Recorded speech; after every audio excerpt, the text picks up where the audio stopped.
Well, hello again. I'm glad that you came and to hear me talk. I'm sitting in my car,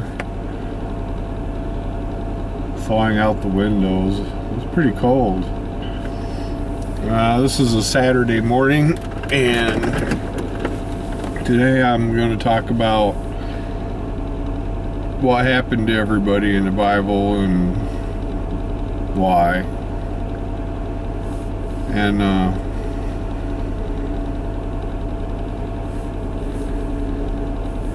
pretty much everybody was killed. Everybody. There's not one living faction of the original people that knew anything about God. I mean, anybody comes along normally that had known about God and was directed by God himself was pretty much wiped off the face of the planet. And so you get these abrupt stops that those things don't exist anymore. You know, and you get the fall of the temple in Jerusalem is one of them. That's a big one. They were all taken into captivity, or for the most part, most of them were. And because of the influence of the people that were there, trying to change them into, more acceptable to them, So really, almost the whole population was corrupted because of it. I'm not saying all of them, but for the most part, yes. Because there's always an individual or two or three that manage to still do those things that they're supposed to do, but they can't really accomplish it much by themselves. But I'm gonna lean more towards there isn't anybody left. There's always the possibility there's one or two, but I doubt it. And it's the same as like in King David. They were wiped out. There was other groups that split off from the main group, and they got wiped out. There was, because if you look back at religions from a certain point back, I could see it more clearly now that one of the ladies on YouTube was doing her research, and boy, it opened my eyes.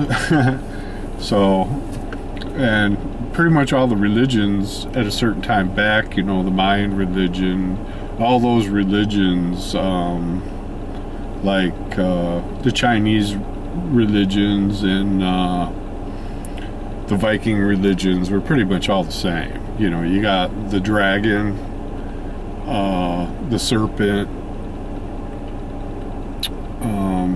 characters, and basically, it's your family enemy. So one of the reasons why they would cease to exist is because of the revenge issues, because they're the ones that originally would have attacked and started something to try to steal something, and and then you get my forefathers died doing this, and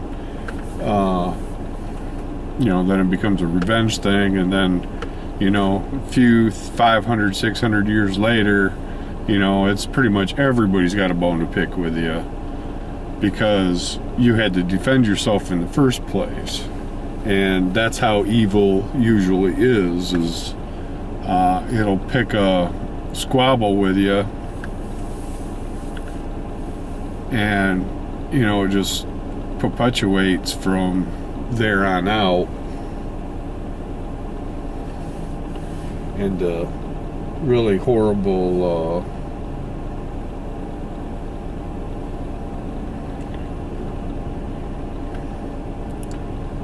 outcomes.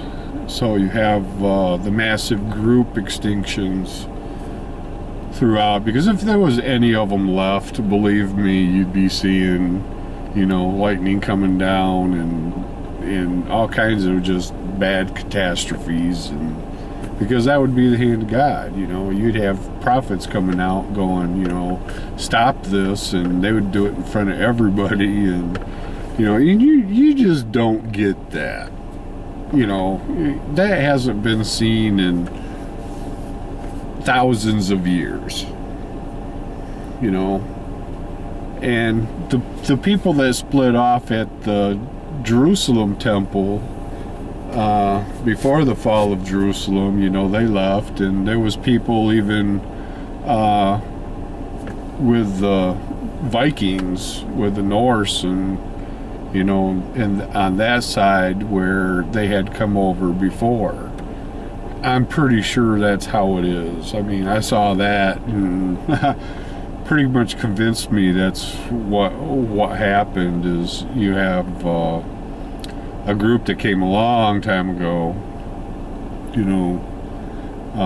The promised land is here, not anywhere else. This is where it's green.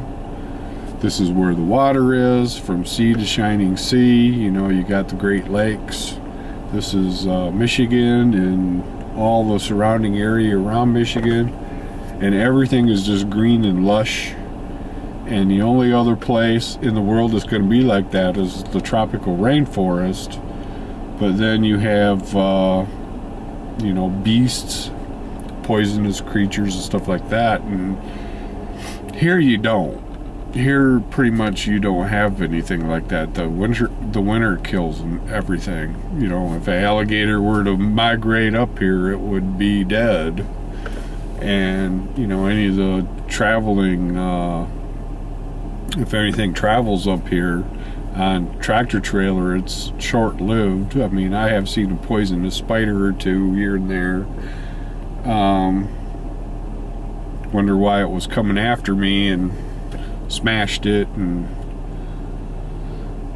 they travel on tractor trailers and stuff like that, and they get up to a certain point. Some of them get through, and but the winter takes care of that. They can't procreate or anything up here, and I kind of like it up here for that reason alone, because you don't have to worry about any of the poisonous stuff too much, unless you like way in the backwoods and you stumble across a rattlesnake or something, or but this is the promised land. There is no other land like it anywhere on the face of the earth.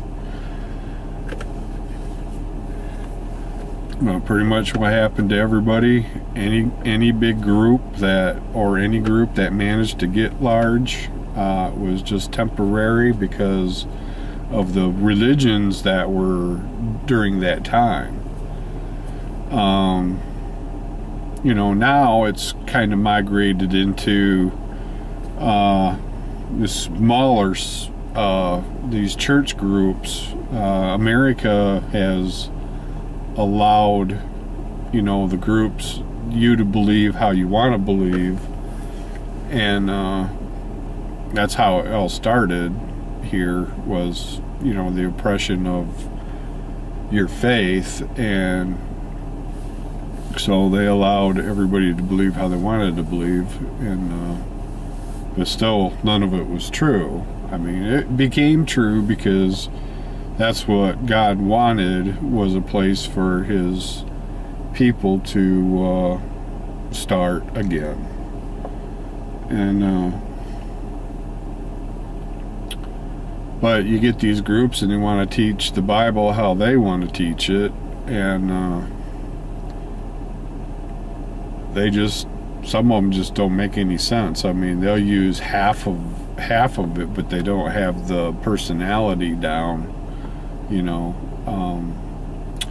which brings me, it'll bring me into Dave, because Dave, on his 22nd, when he was 22 years old, God was finishing up Isaiah with him, and course, Dave didn't know what was going on. He just was witnessing these incredible things, and he had gotten up the one morning, and these mornings that he got up and the revelations came, or the knowledge came, it was always on a really nice day, you know, mid 70s, not a cloud in the sky, the dew evaporating,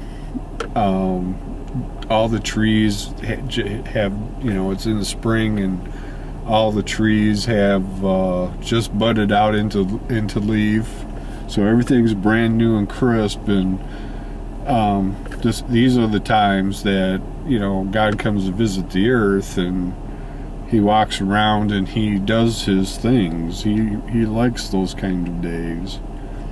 And so when I see a day like that, I'm always in mind that, hey, you know, God's around somewhere doing something.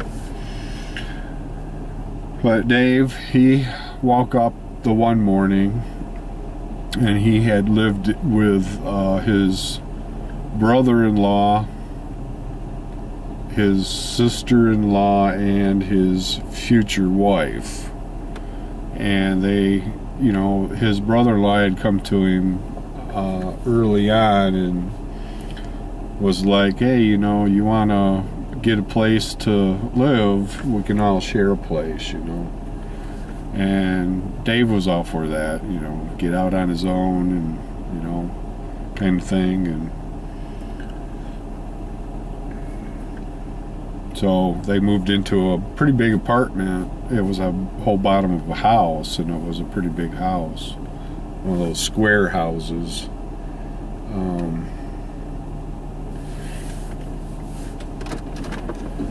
And you know, his brother-in-law always acted as though he owned the place because he's the one that had gotten it, but he wasn't the one that was paying for it. It was Dave. And that always drove Dave nuts, that he would act like that.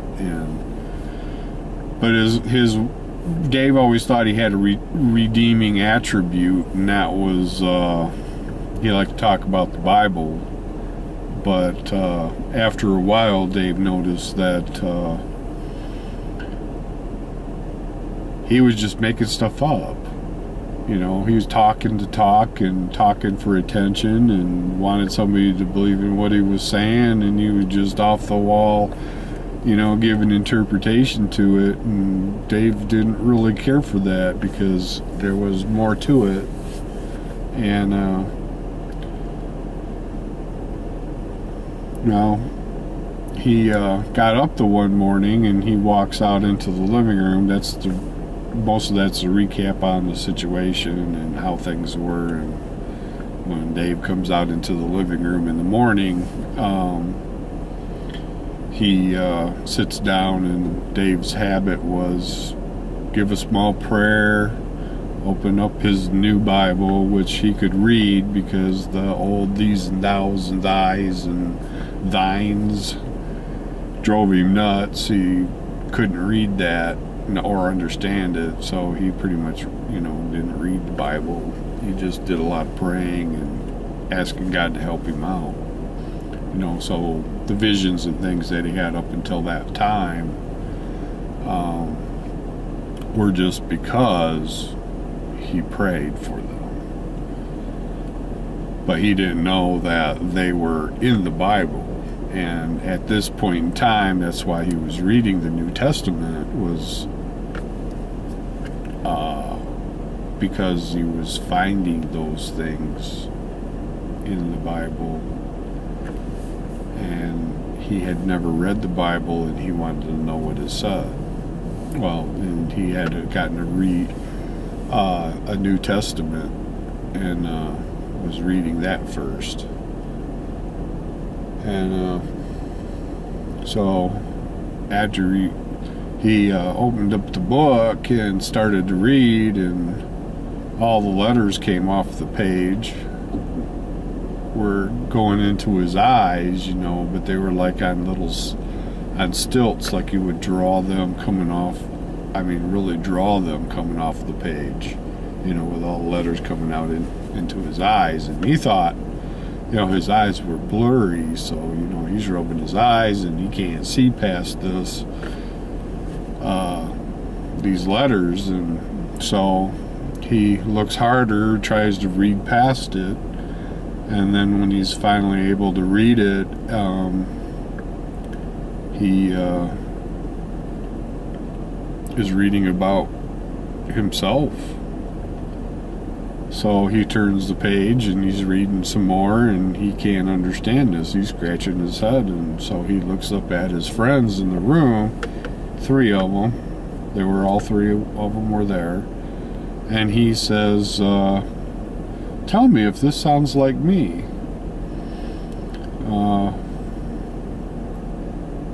Because this is really weird. And so he picked a spot, started reading, and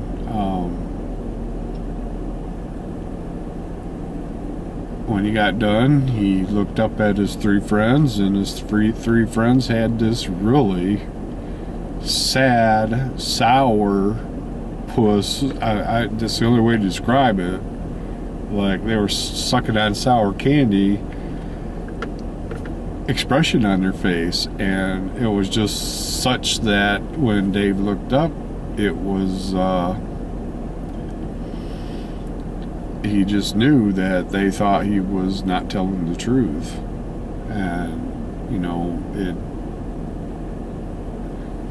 it kind of was boggling. He just sat back in the chair and goes, they're obviously not going to believe it. They're not going to hear any explanation about it or anything like that. So he might as well just quit while he's ahead. And he closed up his Bible and set it off on this side table there, and just contemplated what it could possibly mean. And he was transformed into the actual personality. There was a personality there, and his mouth had changed, because he always tried to quit swearing and couldn't. His friends, everything was hate bound, and that's one of the things about getting people to believe what you're saying, is to ad-lib extraordinarily. I don't know how else to explain it.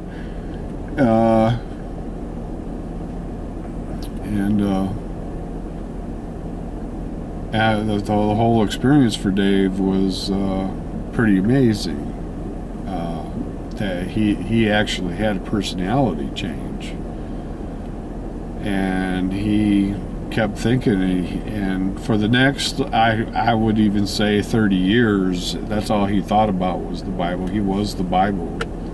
No ifs, ands, or buts about it. His personality reflected everything in the Bible, and you can't just get that. I mean, people don't know it when they see it. They don't know the personality of somebody that's been changed like that. And nor do they want to believe it. They don't. They want to believe in a book. They'll believe in that book. They'll pick that book up. They'll turn that book into a mystery to try to solve it.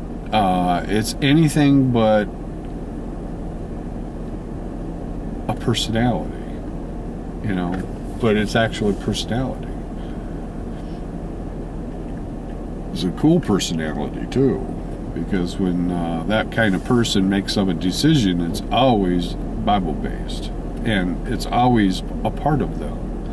It's automatic. Like they don't even have to look anything up. It's automatically who they are. So they will make every decision or speech or talk or anything like that automatically, because that's part of their personality. And so that's what it takes to be what he was transformed or being transformed into. You know, that's a 7-year process. And it's a very rare process. And people, they don't want to have to deal with it. If they thought they were going to have to believe in somebody, they would just have a hairy fit. And, you know, people, they just don't want to have to deal with that, you know. And you can talk Bible, anything, and Dave has tried to talk to people, and it's not that they don't, most of them will believe him, but they're not going to ever do what he wants, you know, because the experience isn't theirs, and this world's got everybody believing, hey, you're an individual, and in fact, that's not true. You really have to earn your individualism with age, not when you're young. You're the same as everybody else. That creative force has overpowered everybody as far as that's concerned. And but yeah, everybody in the Bible, all the groups, all the Bible groups, any you know, any of them, it's story after story, these groups. There's even stories of them that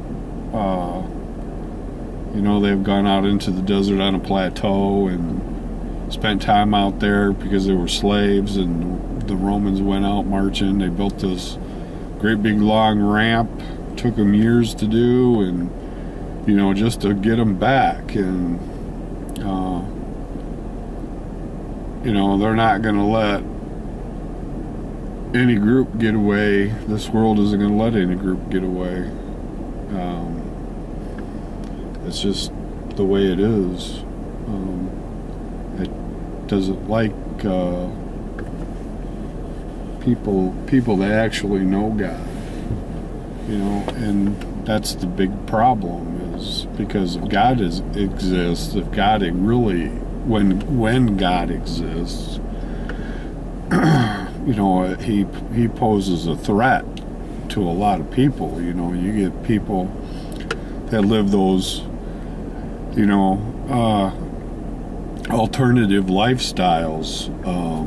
You know, they're coloring their hair pink and red, and they're wearing, you know, guys look like girls and girls look like guys, and you know, and they all think that's okay.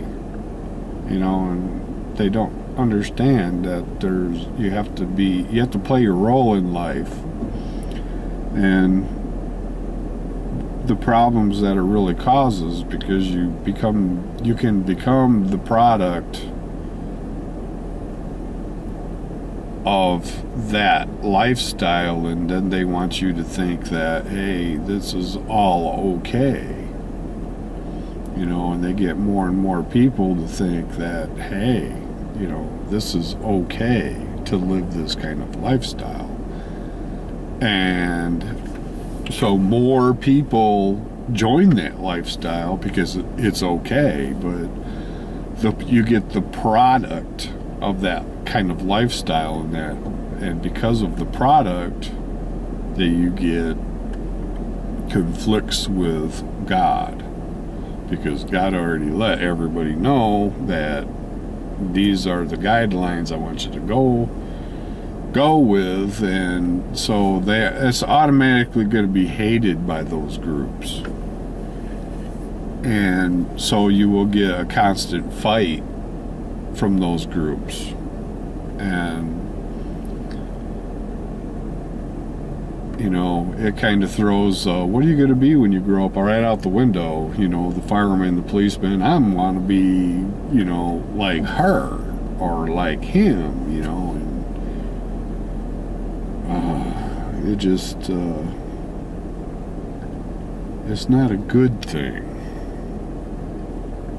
Because then, you know, if Dave were to say something, you know, it could actually escalate into a great big rotten stink, because they get in with these other groups like progressive groups and things like that, where they're dominantly ran by women and dominantly ran, so when you get the alternative lifestyle in there, also then it becomes their agenda to politically to push all those things back, push God back, push the family away, because they don't want the family.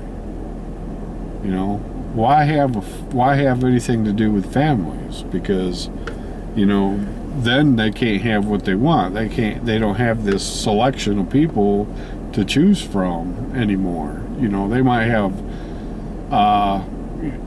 their political base isn't helped from it being the family. I mean, you have to go for family if you want family, but there's some groups out there they don't want family, and so you're going to get that product. And and if you take a good look around with our society right now in America, what you're going to see is the head of household has been attacked. And he has been attacked to the point where he cannot own anything. They've tried to take it away because, see, then the state is the head of household, the man of the family. And also, you get up into the federal part of it, you get the president's the head of the family. And because they want to take it away from the men. Because way back, it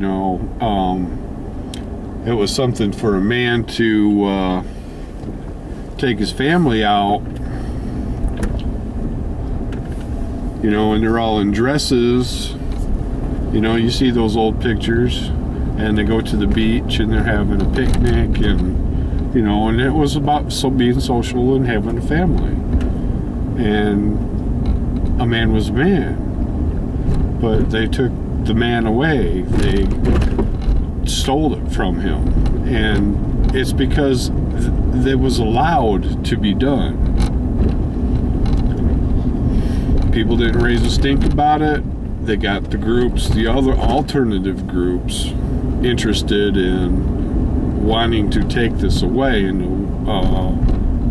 I'm not putting blame on the women's group, but you got to support your guy, or you're not going to have a guy to support. Right? And you're already saying to yourselves, as women, you can say to yourself, well, if he won't give it to me, I'll go somewhere else and get it. But you're not understanding that at the same time, you allowed it to be taken from him. And if he's having a hard time and you need to step up to plate, then you and everybody else had done something that wasn't right at some point in time.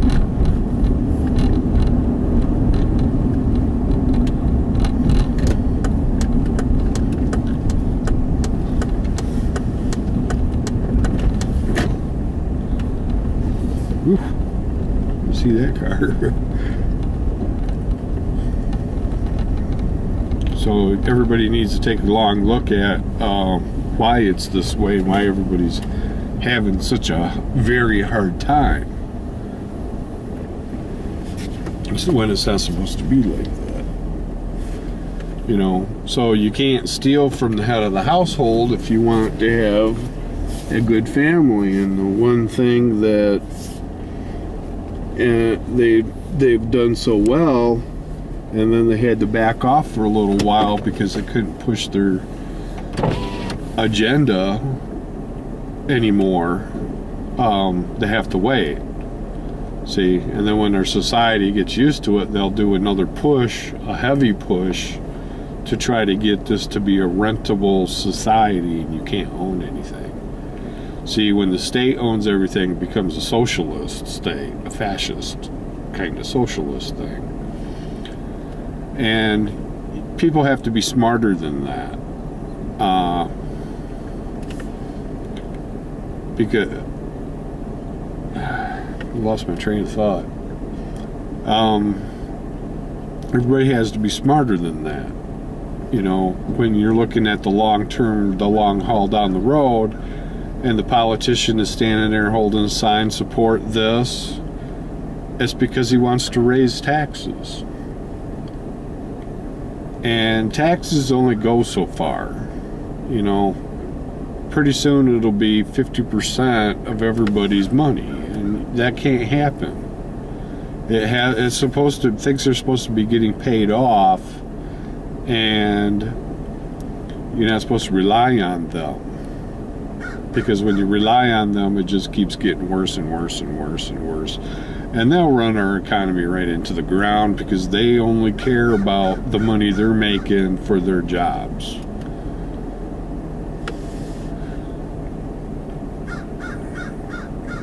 And that bird.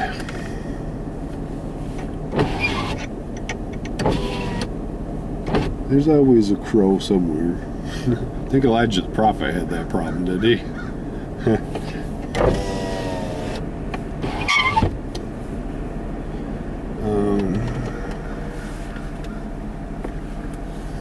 So, if you're taking everything away from the man cannot support the family, then it takes two, which then empowers the woman to have to go do something about it. And when she has to do something about it, then the whole family structure falls in, because the man isn't capable of supporting the family. See, and if the woman's going to do anything, she's going to do it for herself, not for the guy, and the guy's going to get kicked out because the woman's personality is intolerable compared to a man. A man's personality is much more forgiving. Even though, you know, we have our problems when we're younger about fighting and stuff like that, because we don't know who we are yet. If they did classes on that, that would resolve that problem right away. But really, guys are more forgiving, and our mindsets for running things is more tolerable than a female's. I'm sorry, females, if you've listening to this tape. It's nothing against you. It's not that you can't do it, but you haven't learned how to control your personality, and you have to know that. You have to know how to control your personality. You have to know the differences between the two personalities. You'll never do what you're supposed to do and do it right unless you do that. And you can't even be married unless you know how to do that. And you know, you got the narcissistic marriages. You got the marriages where it's one-sided and one person's giving everything because that's what they want, and but very few marriages out there where they're actually friends, and most marriages only work, relationships only work when you role play them out. They will not be a long-lasting relationship unless you do it the way God intended it to be done. You can't switch roles, because a woman cannot be a man and a man cannot be a woman. And the ones that think that can be and that they're individuals, I've talked to some of them, and a man is a man. There's no such thing as this thing in the head where they think like a woman, because they don't pass those tests. So it's a choice. They romanticized something they shouldn't have, and somebody should have socked them in the eye, I think. But they want to teach everybody, be passive, and it's just sometimes life calls for a punch in the eye. I'm sorry, but it just calls for it. And not saying that everybody should be like that, not saying children should be like that, But sometimes a man has to be a man, and sometimes the punch in the eye is what it takes. Because some people, if you say something to them, it'll go in one ear and out the other, and the pain issue kind of transfers that information pretty well. I'm sorry to say.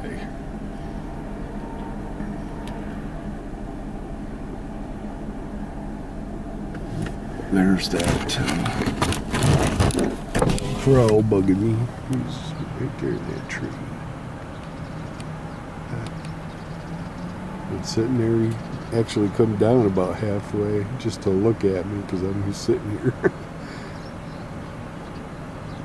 Don't bring me no bread. I don't want any. I go to McDonald's. Huh? All right. Video. So we got to get away from the rentable society.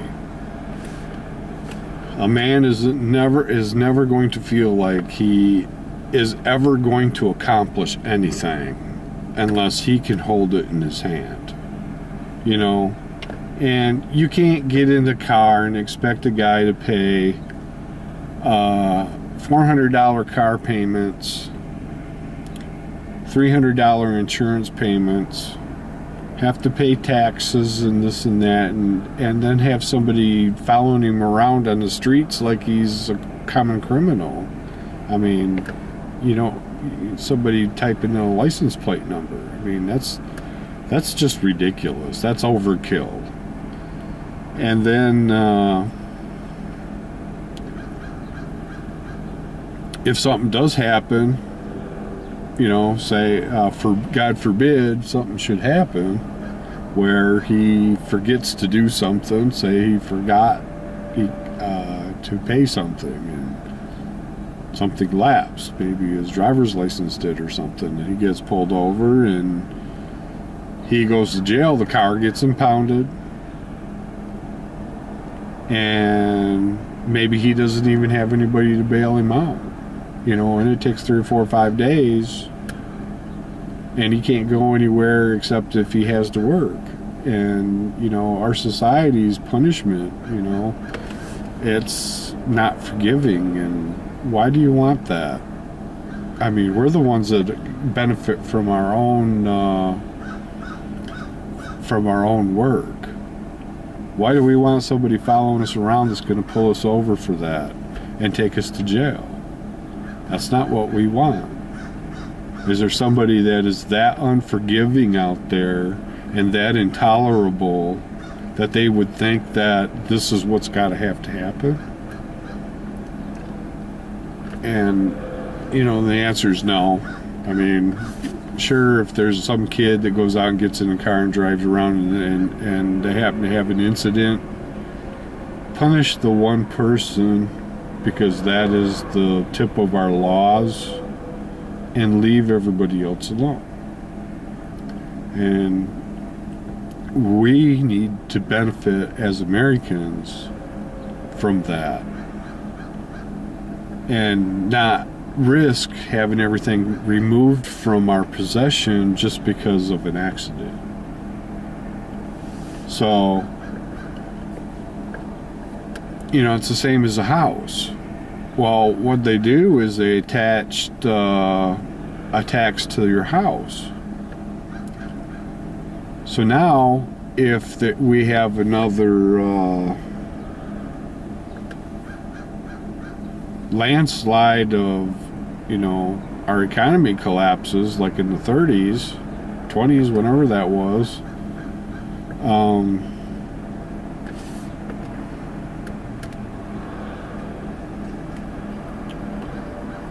then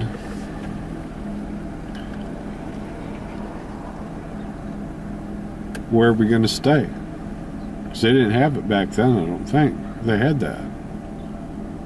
Is the state going to come in, remove everybody from their houses, and everybody's going to be homeless? And the few that are still working for the state are the only ones that are going to be in a house, and they're just going to look at everybody and go, tough luck? and the state repossesses everything that everybody has, cars and everything, because the wealth belongs to the state, is really unfair. It's an unfair way to live. And, with the young kids growing up, and they are seeing this. And some of them, they just head out and do it anyway, but there's a lot of them that won't. They know it. They see what's going on. They don't like it. They don't want to be a part of it, and they don't know what to do about it. Not saying that's the only reason they're doing that, but it doesn't help.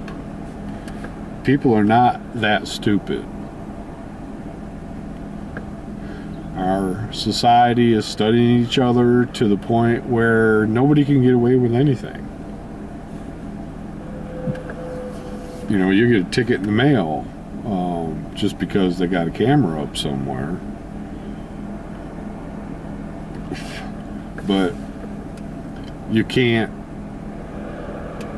do that to men and put them in a pot like that and expect them to put the women and children in one pile. The women are going to run everything. The women run everything. They're the ones that are running out from the schools and making all the laws because they're promoting it, and it's all this political party. And the kids got to be in school so that mom can work and mom can be the dad, and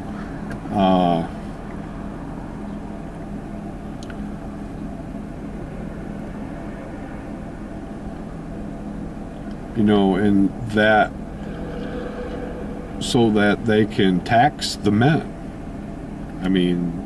Men's got to pay child support. They'll live in a hole to pay that child support. And they'll go to work every day and pay that child support, and they'll eat scraps. And then whatever's left, another woman will come in and to the picture, and they'll take what's left, because God forbid the man can't have anything. And I've seen men actually on their deathbeds, going to their deathbeds, that are in a bad condition because they have so much hate within them that they couldn't do anything that they really wanted to do. And that'll bring me into some more videos about what men can do to protect themselves. And it really, there needs to be a push. And once women understand that this is a big issue, maybe they'll jump on the bandwagon to help the guys out. But until then, they're not going to do much of anything, because they're benefiting too much from the system that's going on. It's always going to be a continuation of who's overpowering who, and the men had it for a while. I'm not saying they did perfect, but they took a few bad examples and played them out for everybody to see, and that's how the women's movement got started in the first place. But really, the man is supposed to be the priest of the family. That is his position. It's how the Bible portrays men. When man got old, the person that was going to have the blessing of the family passed on to them made the dying person some food, and that blessing actually got passed. It got transferred. That was supposed to be and was a real blessing from family member to family member. And there was actually two family members that had two different priesthoods from God, and those got passed all the way down to Jesus.